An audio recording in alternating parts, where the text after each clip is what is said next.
Good evening.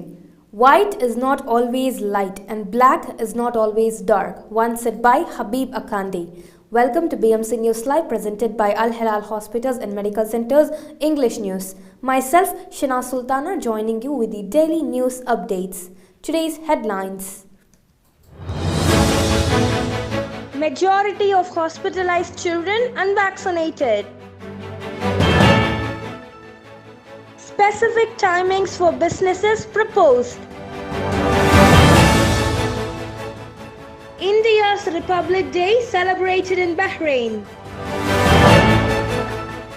Expats from 17 countries will benefit from free extension of Iqama re-entry visa, Saudi Arabia announced.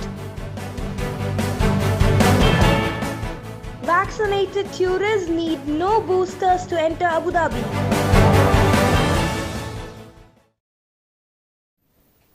Today's news in detail.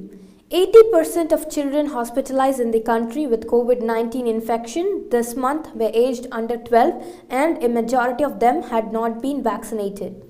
National Task Force for Combating COVID-19 Monitoring Committee Head Lieutenant Colonel Dr. Manaf Al-Qahtani said 46 children aged between 5 and 17 were infected with the Omicron variant and admitted to the hospitals between January 5th and 20th. Specific opening hours for businesses across Bahrain could be introduced. Southern Municipal Council Chairman Badr Al-Tamimi put forth a proposal in this regard, which was anonymously approved at the Council's weekly meeting yesterday. Plans to set up a special unit to combat internet privacy invasion and child exploitation as well as video game violence will be debated by MPs today. It was being announced. A proposal by 5 MPs led by Dr. Abdullah Al-Tawadi suggested the new specialist section could operate under the Interior Ministry, which will deal with cybersecurity issues in the country. Al Hilal Hospitals and Medical Centers COVID update. COVID updates brought to you by Al Hilal Hospital and Medical Centers.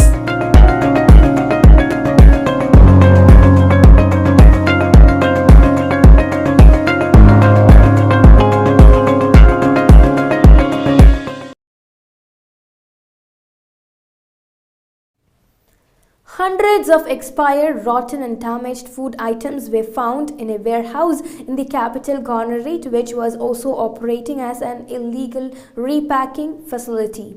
Various violations were also detected during a routine inspection conducted by the Commerce, Industry and Tourism Ministry inspectors yesterday, including expired food items repacked under different dates and brand names. Members of the Indian community in Bahrain celebrated their country's 73rd Republic Day yesterday. A flag-raising ceremony was held at the Indian Embassy complex in Sif district, during which Ambassador Piyush Srivatsava gave a speech and also read Indian President Ramnath Kovind's address to the nation. His Royal Highness Prince Salman bin Hamad Al Khalifa, the Crown Prince and Prime Minister, yesterday issued an edict restructuring the Government Service Centre Evaluation Committee, Takeem, chaired by the Chief Executive of the Information and E-Government Authority (IGA). To the committee will comprise the following members who will serve for a renewable 4-year term.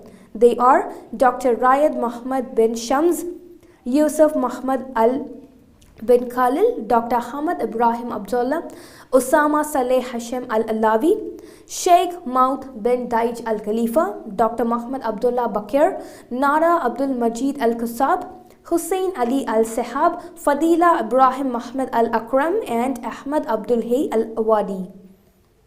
Now we shall go for short commercial break.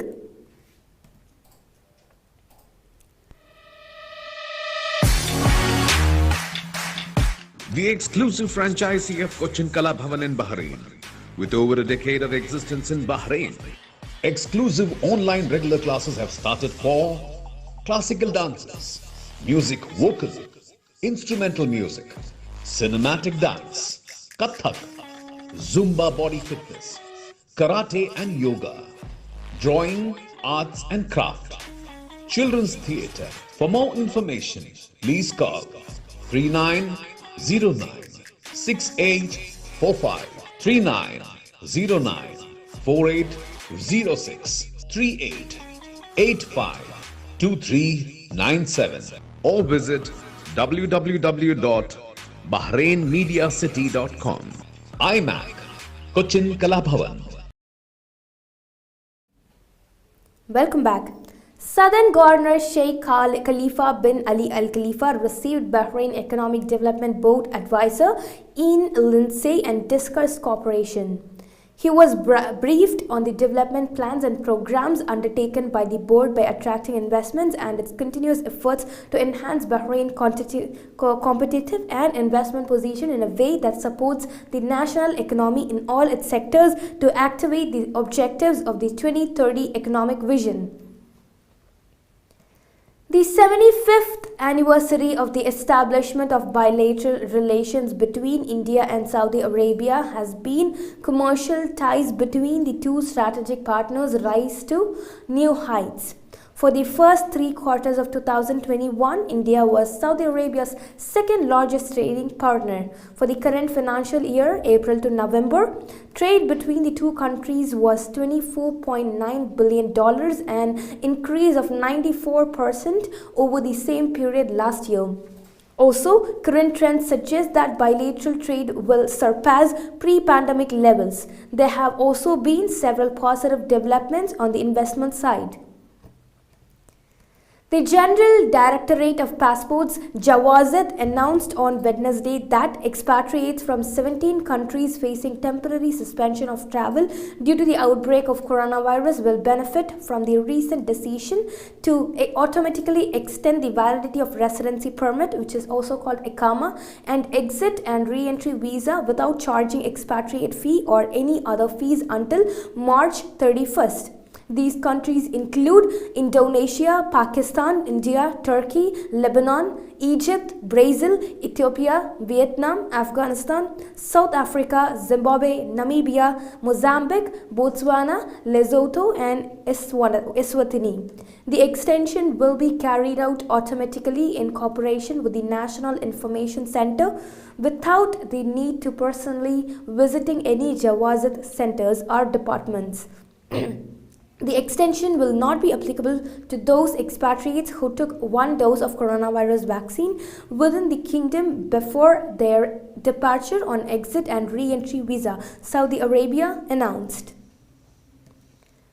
UAE will soon introduce mandatory measures for restaurants and other food outlets to display calorie content of the food served to customers so they can make informed and healthy dietary choices, authorities announced.